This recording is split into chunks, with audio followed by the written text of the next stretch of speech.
Ebenezer Scrooge. 9/11. Woodstock. Names can immortalize a character, mark points in history, capture a feeling. Sum up your icebreaker speech with a name and share with us your reasoning for that choice. Carl? Which icebreaker? You know, Mr. Tabletop's chairperson, I just knew you were going to call on me for that question. Since I was so busy writing down the minutes of the meeting.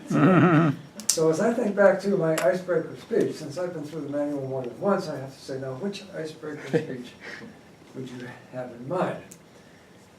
But you know, I think as I go back through my icebreaker speeches and the things that I most likely related to the group were probably stories about me when I was very young and even then interested in weather. So the name Weatherman has always been around me, and I suspect it goes back to my very first wrong weather forecast, which was in November 1950, the Great Appalachian Storm.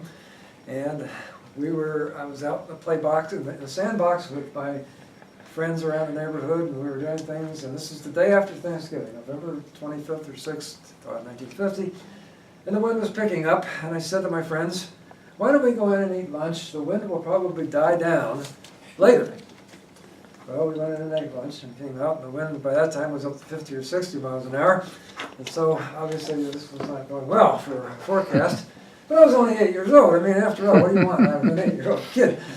And by evening, the winds exceeded 100 miles an hour, and trees were down, and this particular storm was well known in the meteorological readings, if you will, throughout, because it dumped 3 feet of snow in Pittsburgh, it got down to 4 degrees in Birmingham, Alabama, and it was just one of maybe 3 or 4 great storms in the last 100 years that people remember. So Weatherman probably is where I got stuck initially, and because my forecast was wrong.